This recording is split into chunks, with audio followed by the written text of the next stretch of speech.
We've got Keith Downie and former Sunderland captain Danny Collins here today to talk about the playoffs. Sunderland finished 5th in the end, and that means we've got to play Portsmouth, who's a side we've played already 3 times, played them in the Checker Trophy final as well. But let's start with a bit of a season review. What do you think of Sunderland's season? Did we hit expectations, or do you think we fell a little bit short at the end? I think looking at the overall picture, if you go back to the summer, change of manager, changing upstairs, and a lot going on at the club really.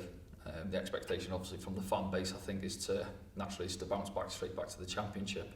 But football's not always that simple. A lot of turnover players and getting them used to playing with each other. And the bigger picture for me was at least trying to get up into the playoffs and to solidify a place, and that's what they've done. Again, a lot of the fan base might be divided on that, thinking, for a club like us, we need to be straight back up.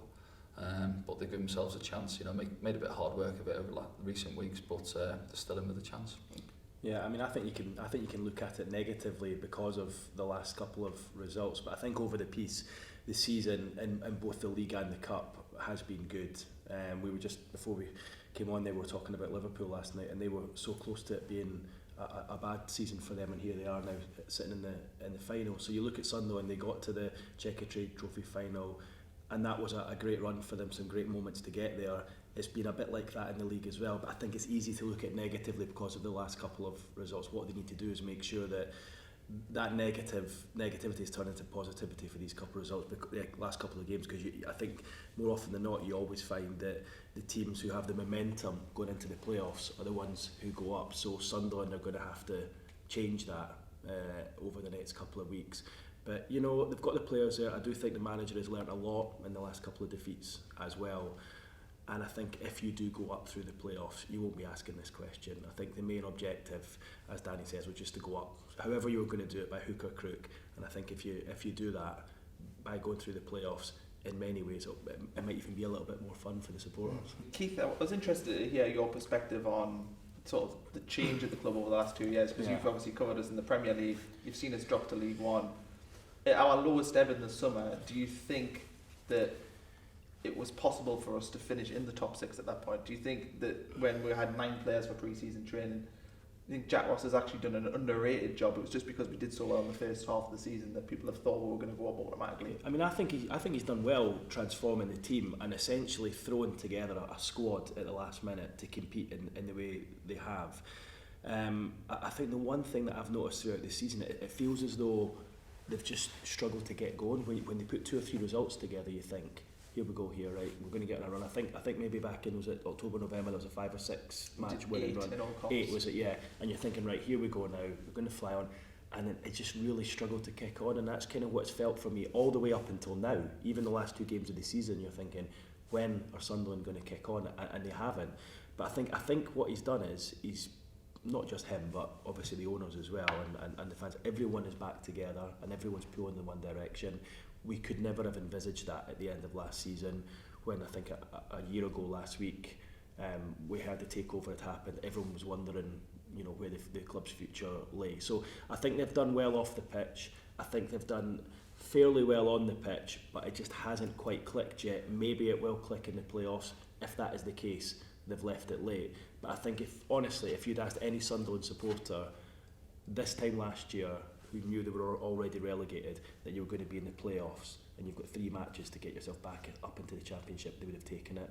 I think it's easy to forget that over the course of a season, but I honestly think they would have taken it this time last year. Danny, obviously momentum in football's key. Is your experience as a player, once the turn they were tanking around at something like they did in the summer, do you think, irrespective of what league we're in next season, the momentum's still going to keep growing?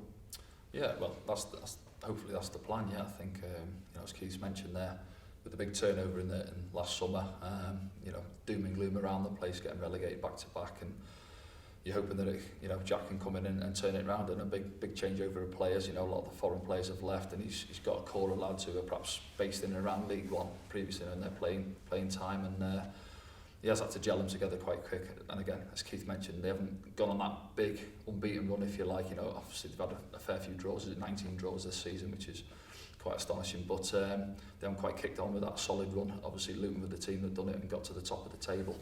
But yeah, I think, you know, going back to your momentum is a big word in football, whatever level you play at, and if they kick on this year, get through the playoffs, get themselves up, and you know they come back in June, July ready to have a go at the Championship, and I'm sure Jack's obviously going to strengthen the squad in the summer. I think also just look at the players that the manager's brought in. I mean, no disrespect to the signings that he made, but they weren't household names in League One or the Championship. These weren't guys who were going to come in and blitz this league. I mean, Luke O'Nien's had a terrific season. He was plucked from Wycombe, was it? Wycombe, yeah. You've got Flanagan, who's come in from Burton, and you've got Baldwin, who arrived from Peterborough. I mean, they're off the back of, well, certainly for Baldwin, decent seasons, but you know, some of these guys have been relegated in recent years, and suddenly they're coming into a club of this size with 40,000 fans coming along to watch every week. So that's going to take a while to get used to. And I think it can be very easy for people to get mixed up in the size of the club and the players that they're signing. I mean, these are obviously nowhere near the standard of maybe players were in previous years. What they've done is, in the case of Onai and some of the others I've mentioned, they have had good seasons and have had decent seasons, but you know, some of them have been off the back of relegation. Some of them have had sort of maybe not the best season in the year before that. So it's difficult to then come in and expect these guys to go on winning runs, and when they're not used to doing that. So I think what he's done with the squad, and they might not even have all been Jack Ross's first picks, but what he's done is he has managed to bind them together in a good enough way to get them into this position. And you've now got to hope that the likes of Ledbetter and Cattermole and Greg, and the experience that they've got there, will see them over the line over these next couple of weeks. We talk about sort of the psychological aspect of making that move from a smaller club to a bigger club. Danny, that's the move that you made 15 years ago, Chester to Sunderland. Is it difficult to go from playing in front of 2,000-3,000 to playing, you know, at the stadium like when there was 30,000? No, it's a big learning curve straight away. I think, as you mentioned, Mick was the manager at the time back in 2004, and brought myself in from Chester.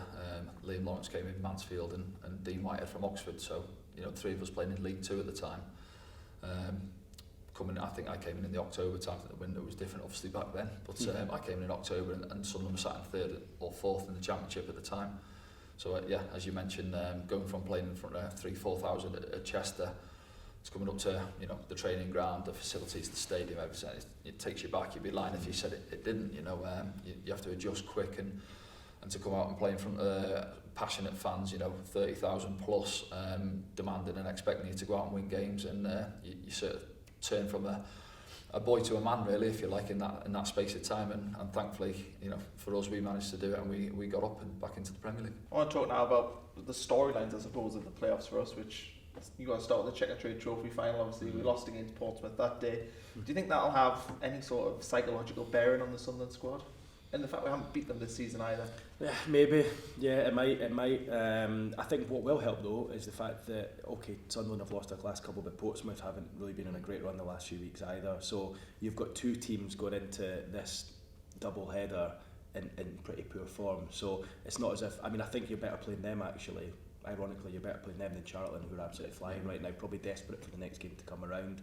What you have to remember in the Portsmouth games, I think the game that you lost down at Fratton Park, I think you were down to 10. Yeah. And then at half time. Yeah, it went down to 10. There wasn't a lot in it. Sunderland absolutely battered Portsmouth here at home, and obviously it was the Portsmouth keeper who was the hero of the day that day. And then the Checker Trade final, which I was down at, I mean, Sunderland that first half absolutely bossed them. I mean, they played them off the park, and just maybe that brittleness, maybe, I don't know, maybe just that little lack of experience in the second half allowed Portsmouth back into, and then there was the lottery of penalties. Really, on paper, there's been very little between the teams this season. And again, someone asked me 2 weeks ago, I think just before, when we found out Sunderland were consigned to the playoffs, and someone asked me on social media, they said, what do you think? And I was like, how do I know? It's an absolute lottery. You just honestly do not know what's going to happen in the playoffs at all. But what I would say is, and it's been shown over the course of the season, these two teams are evenly matched. So whoever turns up, whoever has that little bit of luck on the day over the two legs, will get through to the final, and then you take your chances. Danny, you ever experienced the playoffs? Just the one for me, back in Chester days, the year before we came up from the conference, funny enough, against Doncaster. They beat us in the semi-finals on penalties at Chester, so it was first experience and last experience of the playoffs for me, that was, but obviously not a great day, you know, you go into it with big expectations, 40 odd games behind you, and it all comes down to 5 lads against keepers and one comes out on top, and unfortunately it wasn't us on the day. We talked a little bit about the league game a couple of weeks ago, but that was a game that Sunderland really did deserve to win. They just couldn't. They hit the bar twice. They just couldn't seem to get the ball in there. So do you think Jack Ross will take a lot of heart from that? And if they repeat their performance again, then they probably will win over the 2 legs. I mean, story of the season, that, isn't it? Yeah. Not just in that Portsmouth game. The amount of games I've not been to and I've watched and seen the highlights, even at the weekend there against Southend, and Griggs hit one off the bar and with a couple of hacked off. It just seems to have been, maybe their luck is about to change. But yeah, I mean, that day Sunderland were great. You've got to hope that they'll believe that they can play like that again, and that, you know, their luck will change. I think McGilvery was great in that day, and of course he saved the penalty from Cattermole in the final as well. So he'll feel he's kind of got the Indian sign over Sunderland. It's up to them to go out and change that. But I honestly don't. I see it going to the wire in these 2 matches, really do. And you know, I honestly think whoever gets through that will win the final. Danny, what do you think? Do you think this is the game where the winner of this one? Yeah, possibly. It would have been nice to see it as the final, really. Obviously, back to the checker trade, chance to go back to Wembley and try and get one back over. Get that weekend all over again. Yeah, two big clubs with big followings, really. And but no, as you say, they've played them 3 times now this season, so they know each other well. You know, he said not too much. Obviously, the 3-1 with the man sent off in the first half, wasn't it? Lubens, I think it wasn't it, back then? But not much between the 2 sides, I don't think. But Charlton, at the minute, as you say, looking at the form guide, Charlton are the team who are flying. I think they've scored 10 and haven't conceded in the last 3 games. Looking at it, so they'll have the tails up and they'll be confident. But the playoffs is a bit of a lottery. You know, you turn up on the day, you know, half your team are out on the pitch, you aren't quite at it, and then you find yourself out at a tie before you get to the second leg if things don't go right. And you think that's a benefit then? If we're playing at home, in theory, if you go out there and, well, I suppose you watched Barcelona last night, they did it 1-3-0 and ended up getting beat. But in theory, at home, first leg, if you did get a 2-goal advantage, it gives you a big advantage heading into the second leg. So sometimes it can be a benefit to play at home first. Yeah. I mean, honestly, I wouldn't read too much into that. I mean, I think with Liverpool last night, I think just Anfield, to go back to whatever the deficit is from the first leg, it doesn't really seem to matter. I think there are some special places that are like that. For this match, obviously Stadium of Light has been rocking at times this season, but you know, Fratton Park's a difficult place to go to as well.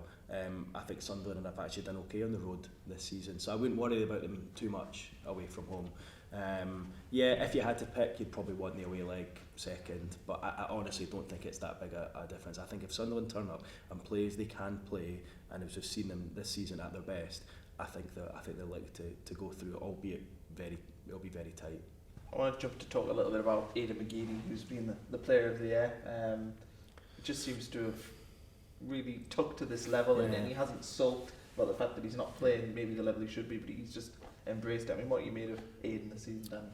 Well, I spoke about him the other week. I think he's too good to be playing in League One. I think everyone will agree on that. He showed that, and when he gets on the ball, he's one of them players who excites you, doesn't he? You know, the first half down in the Checker Trade final, I thought he was, you know, different class. He was getting on the ball, making things happen for him, and he's just someone who someone needs to get the ball to and to keep him in the game. And a lot of their hopes obviously ride on him. You know, the other lads have obviously got to turn up as well, but he's the one spark in the team who can create. And obviously, he's got 7 or 8 goals this year.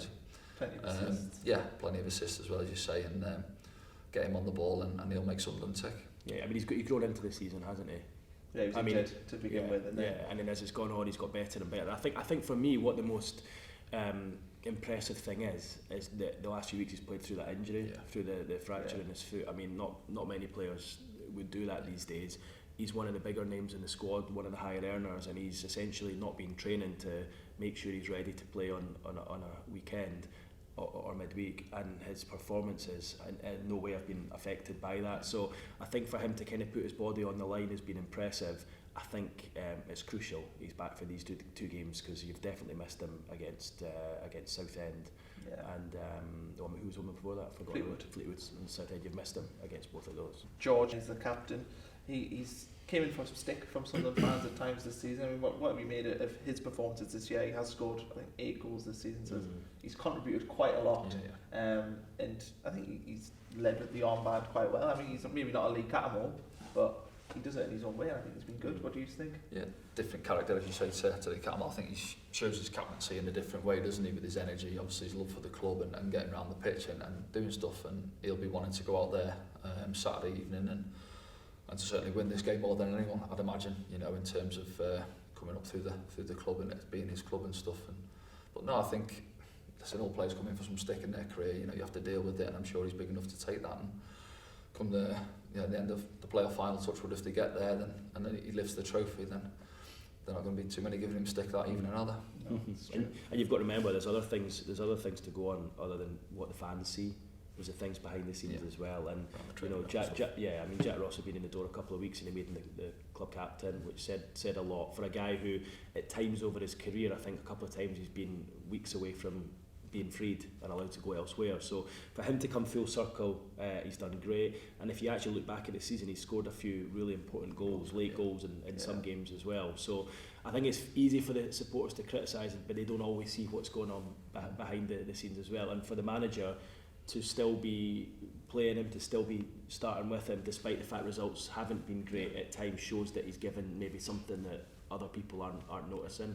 So I mean, I think he has done well, and I actually think he will probably come back into the team for Saturday. Charlie Wyke, he's a player that, again, a slow burner, injuries at the start of the year, and then he's eventually, over the last third of the season, got himself back in the team. He's now a fan favourite, which didn't look likely back in September when he was injured most of the time. But what do you make of him? He's been a battering ram at times, hasn't he? He's set up a lot of goals as well. It's not just the ones he scores. I think Charlie Wyke's going to be a big threat. Is it likely that Jack Ross will go with him as his main man instead of Will Grigg?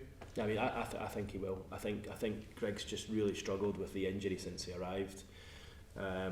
Obviously, when Sunderland lost Josh Maja, that's been a huge loss in terms of his goals and the fact he could kind of conjure up a goal from nothing. Replaced with Greg, who obviously has scored goals at this level over the years, but I just think he's really struggled to shake off that injury, and that is why he's really struggled to kind of get going. And I think Wyke has shown in the last few weeks that he's probably a better option at this stage of the season, and then you can maybe bring Greg off the bench later on. But it's interesting you mentioned Wyke there off the back of Honeyman, because you're saying Honeyman's been getting a bit of stick. Well, that was Charlie Wyke 5-6 weeks ago, and he was well aware of that. I spoke to him, you know, personally, and he was aware of some of the things that were getting shouted in the stands and whatnot. So he's had to show a little bit of mental strength to come back from that and lead the line and score some important goals. So that might be Josh Honeyman at the start of next season or in a couple of weeks. You know, you just don't know. So I think you need to get behind him, especially at this stage of the season. But I would say right now, if he's going to play the 4-2-3-1, it will be Wyke that starts with Greg as a goal-scoring option. I just think that Greg, since he got that injury at Christmas time, he's really struggled to shake it off and probably needs a good pre-season under his belt to do that. Yeah, I think 4-2-3-1 or 4-3-3, I think I've played against Charlie 2 years ago, I think it was at Carlisle. You know, if he fancies it, he can put himself about, he can press defenders and stuff, and he's got to be on his game, you know, especially as that focal man at the top with the other lads coming off him, you know, McGeady, Morgan and the other boys getting in and around him. He's a vital cog, if you like, into how they want to play, and I'm sure Jack Ross will be onto him and say, listen, just get hold of the ball for us if it's coming up there, just make it stick and get the boys in and around playing for you, you know. Yeah, I mean, I think just one more in Charlie, I think he actually thought his chance was never going to come, and I think he thought he was probably going to have to move on, if I'm honest with you, after the final, when it looked like he was going to come on, and then An injury. There was an injury at left back, wasn't there? Yeah, and then to bring on Hume at left back, and then he had to go and get. I remember I was sitting like literally right behind him because we were doing the pitch side reporting there. I was like a yard behind him, and you could just see it in his face. And then it came to penalties, and of course, it was designated penalty takers. He didn't take a penalty. I think he probably would have wanted to take one. And then I think then at this stage, he's probably thinking, right, hang on.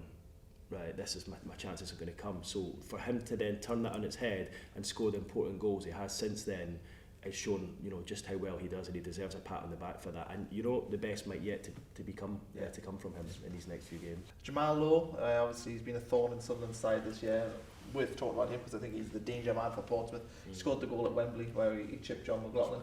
Do you think he's going to be the player? If anyone's going to win it for Portsmouth, he's probably the player, isn't it? Yeah, or the goalkeeper. Yeah, or the goalkeeper. But yeah, I mean, he looked good. He kind of looked a little bit of a cut above us, certainly in that second half. Then obviously scored again here. Scored again here, didn't he? Yeah. Yeah. Yeah, I mean, I think so. But I think that Portsmouth team's decent side. The boy, I was very impressed with the lad Matt Clark at centre half in the final. I thought he was the best player on the park by a mile, particularly in the second half. I thought he was excellent. And they do have good players. Okay, again, not household names, but they've got a decent squad. I honestly don't think there's too much between the two squads. But yeah, he might have a bit between his teeth because he's done it already on a couple of occasions. So and you know what it's like with players, they find a club that they enjoy scoring against, and it happens and happens again. So Sunderland are going to have to keep a watchful eye on them, whoever they're playing at the back. You played against Jamaal? No, I haven't. No, obviously I say the goals he scored against Sunderland, he's obviously a threat. You know, they've got threats inside of the pit as well on his day. You know, for this level, you know, he's got a few goals for them as well, hasn't he? So, but again, you know, the boy Clark, you know, set plays, they're quite dangerous, and set plays with Burgess as well, you know, the two centre halves. But again, for Sunderland, I think try and focus themselves on themselves more so than Portsmouth. They'll know them quite well anyway from playing from 3 times already this season. You'll be sick of the sight of each other. other. You know what I mean? But again, obviously you do your video stuff in the media and you'll have a look at the opposition and focus on their strengths and weaknesses. But I think overall, for Jack now, he's got to get the boys fired up and get them focused on our strengths and weaknesses, if you like. John McLaughlin, former Hearts player, your former club, he's been probably the other player of the year along with Aiden McGeady, hasn't he? He's been a cut above. You make me sound like I played for them. I know. my former club. They're still my club. Yeah, still your club. Sorry. Yeah, I mean, he's been great. I think I remember a couple of the guys actually at the club here asking me when he signed in the summer, because a lot of people weren't aware of him, like what he's like, and I said, wait till you see him. He's really good. I think they've unearthed a gem there. He was Hearts Player of the Year last season, was phenomenal, and he's been arguably Sunderland's Player of the Year, I think, between him and McGeady this season as well. So, I mean, he's kept Sunderland in it at times. Interesting, 2 Scottish goalkeepers at either end. You've got McLaughlin and McGilvery going head to head. But yeah, he's been great, and I have not been surprised at all by how well he's done. And I think he can only get better. And added to that, he's a great lad as well. But yeah, he'll be important. Of course he will, like any goalkeeper would. But I think throughout the season he's just been great. I mean, the amount of times you've seen him coming out, it was a bit like Alisson last night actually for Liverpool. You see maybe saves that don't look that unbelievable, you know, they're not one for the cameras, but just coming out and blocking one-to-ones or honestly, if you count them over the course of the season, there's been so many of them, and Sunderland have got to be thankful for him that they're in the playoffs. What else I think I've seen from him, I mean, I've not seen too much of him before he's come down to Sunderland, but he seems quite comfortable with his feet now. I don't know if he's been used to playing like that up there, but and obviously I'm guessing Jack's wanting him to try and play out a bit, but been pressed at times when I've seen in games, and he's quite happy to try and pop it round the strikers closing down and stuff, which is handy for a keeper to have behind. That's probably why he's targeted. That's probably why he's bottom, isn't it? Because as we know, Jack, that's the way he likes his teams to play out from the back, which might only have been a little bit of an Achilles heel for Sunderland this season. They might have just done that a little bit too much. You know, it's at this level. I mean, you know yourself, Danny, how much you've got to mix it, and that might have just been the little thing that's held Sunderland back. I mean, they've got a lot of good footballers throughout the team. But they might just, they've got Bite and Cattermole and a couple others, but they might have just missed that little bit of kind of legs in midfield, like somebody who can just carry the ball and get up and down the pitch. So it's been nice to watch at times, but it might have just cost them a few points, I think. How important is it, Danny, when you've got a goalkeeper like him who you can trust that he will make a save? Does that mean you can take risks? I remember when you were here, we had lots of different keepers. Craig Gordon, Calvin Davis was the one that got a lot of stick. Does it make a difference having a keeper like John McLaughlin who you know will make a save if you maybe take a risk?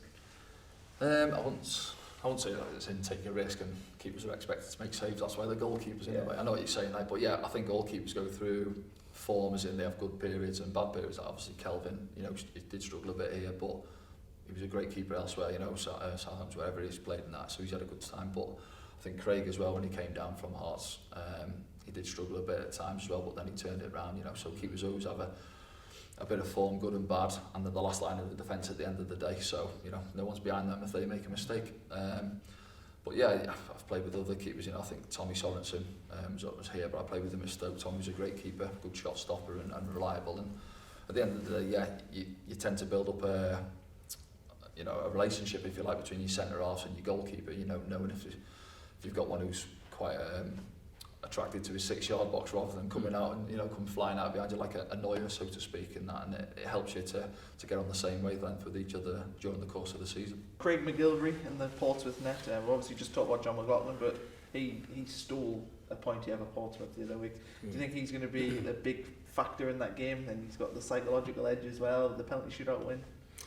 God, listen, it's hard to tell. It's hard to tell. He looks a decent keeper. I remember speaking to him down at Wembley just after the game, and he's a pretty confident lad.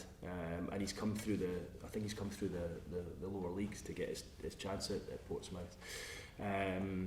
So I mean, listen, it's hard to tell, but I mean, if he plays like he did a few weeks ago here, then Sunderland are obviously struggling. Yeah. But every goalkeeper has a game like that some days and at some point, and I think Sunderland have just got to hope that he's had his stormer for the season and it's not going to repeat itself. Tactics. We'll jump now. Last bit of the show. So, how do you think Jack Ross is going to approach the home leg in particular? Do you think he might throw maybe a different tactic out there? Could he go 3 at the back, or do you think he has to stick with what's been tried and tested? Yeah, no, I think he'd go with a 4. Easy to work with it, whether he goes 4-2-3-1, 4-3-3. Again, a bit of a cliche, but get out the blocks quick. Try and start the game fast. Take the game to Portsmouth and get the crowd going here. Obviously, don't give too much away cheap at the back if you can help that, and try and get yourselves in front. Really, you're going to go down to Fratton Park with something behind the team, and make sure the tie is still in the balance going into the second leg. Yeah, I mean, I think without doubt he reverts back to the 4-2-3-1. The 4-4-2, I know the supporters were calling for it at a time earlier in the season, and it has worked sporadically in the last couple of matches. It hasn't, and I think he will go back to the 4-2-3-1 or the 4-3-3 as Danny says. I mean, he can easily switch between the two. I think the biggest question is who he plays at centre back. Do you stick with Aline Oster, who's been playing well? Yeah, probably. Yeah, I probably will. And then I think it's either. I mean, personally, I think Dunn's a very good player. I know he's been in and out, but I thought when he came in against Doncaster at home in the 2-0, I was working at that match and I thought he was excellent then. For me, the decision would be whether who he plays alongside him. But I mean, it's difficult. You've got 4 centre halves there, and they're all of similar quality, so I think he's got a big decision in terms of who plays at centre back, which has obviously been a bit of a problem position throughout the season. And then I think Cattermole definitely comes in, and then it's whether you play Ledbetter or Power alongside him. I know Power's probably a little bit more dynamic in terms of how he gets around the pitch. Ledbetter's obviously got the quality in terms of spraying it about. He may decide to play Ledbetter and Cattermole because that game at Wembley in that first half, the two of them together were great. And then what he could then do is withdraw one of them after an hour and try and get a bit of legs on there. I think he'll go back to the tried and trusted, which is McGeady and Morgan. And then, as we said earlier, I think he'll bring George Honeyman back in behind Charlie Wyke. But I think that's been the problem for Jack this season, is there's never been a stick-on 11, and I think he's really found it. Yeah, he's found it really hard to find his favourite 11, and that is because players have been playing well enough, but they've not been playing phenomenally well for a long period of time, and I think that is encapsulated in the whole season. And as I mentioned earlier, that it just feels as though you're just waiting for things to finally click in, and they just haven't. And here we are, 46 games on, and they still haven't finally clicked in. So let's just hope that happens in the playoffs now. But I do think he's got his squad. The good thing about his squad is when you bring someone off and replace, you're not weakening the team really. Like I think that there's some good options. I mean, even you've got guys like the boy on loan Sterling, who's come on and looked sharp at times. Might be an opportunity for him to come on and press off the bench. But I do think there are options there. I think he has to go back to the 4-2-3-1. But I think the key decision is who he plays at centre back. Yeah. What do you think the deciding factors are going to be over the two legs? What do you think will be the differences? We've talked maybe about the key players or the goalkeepers, but is there anything that you think will be the difference? Could it just be luck? Luck obviously plays a big part. Over 180 minutes, and obviously the 90 in the final. But you need a lot of luck. You need players to step up. Nerves come into play. I'm sure there's a lot of young boys in the squad who've got to take the game by the scruff of the neck and make sure they turn up. And I've said it before, you can't go out there with 5 or 6 on their game. You need 9, 10 to be out there at it, and that'll take them through hopefully. And as I say, it sort of goes down to 90 minutes at Wembley then, and as we've seen in the Checker Trade final, things can happen, swings and turns, and hopefully someone will come out on top. I think what happened at Wembley earlier in the season, both those teams in front of 80,000 fans, has changed the dynamic of this game. And I think that they're both going into it now. Yes, there will be nerves, of course there will, but I think they've kind of got that big occasion out the way now, and you'd like to hope that now that's been and gone, they can go out there and they can express themselves, and they've got that, I mean, Sunderland did in that first half, but I mean, hopefully that occasion was unbelievable, and I don't think anyone ever expected it to be as good as it was. Obviously not the outcome Sunderland wanted, but I just think in terms of the day and the event and all the build up to the game, and I remember just watching. Square. Yeah, I saw you in there. yeah, I was there, yeah, hiding away. But I just remember seeing the Sunderland players coming out for the warm up and looking around and seeing, and when they came out, and hopefully that will allow them to put everything aside. They can concentrate on their football, and hopefully the football wins. But like Danny says, there's so little between the teams. It's going to be really fine margins, whether it's a goalkeeper having a blinder or a little bit of luck or a deflection going your way, or someone just having a terrific game. It's so hard to call at this stage. But hopefully that final has changed the dynamic of things, and now they can go out there and show what they're all about. Okay, well that's a wrap for us. So thanks Danny for coming in, and enjoyed it. Yeah, hopefully we'll see you around these channels again. And Keith, No worries. perfect to see you, and we'll see you on Sky Sports.